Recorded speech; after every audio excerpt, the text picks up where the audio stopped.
I am expecting several AliExpress packages, so I don't really know what's inside, and it will be as much of a surprise for me as for you. KEU motherboard. I'm not entirely sure which motherboard it is, but I think this is X99-XD9. Yeah, I think it is exactly X99-XD9. We have thermal paste, SATA cable, I/O shield, and the motherboard.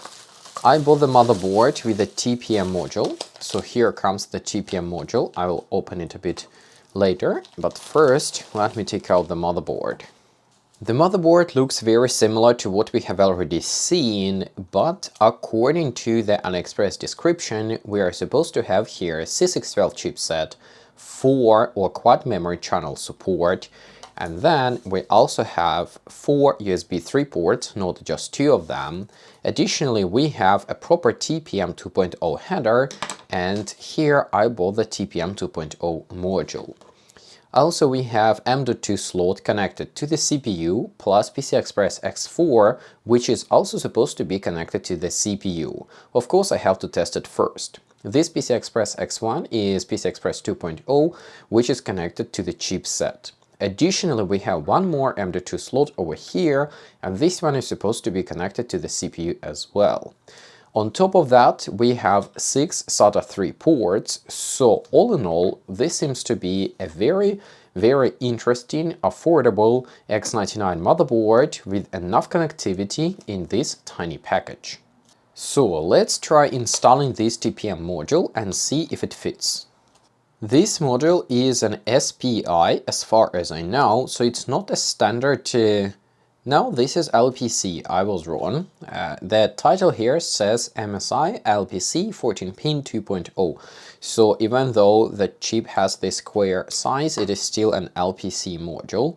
And here we have a secure pin, so it's supposed to be installed this way, which is a little bit annoying, because if you have a dual slot graphics card that you would want to install here, or dual slot whatever, then it will obviously interfere with the TPM module. But for single slot cards, it is probably gonna be fine.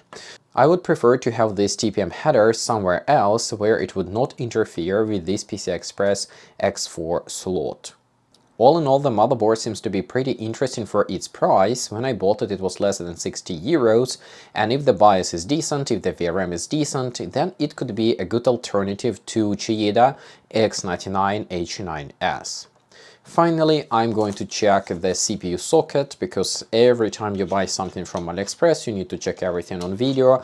In case of any damages, you can provide the video proof that it arrived like that. The socket seems to be perfectly fine. I don't see any damages or any issues. If you're interested in the detailed review of this X99-XD4 motherboard, then please follow me on the main channel. The review will be published there.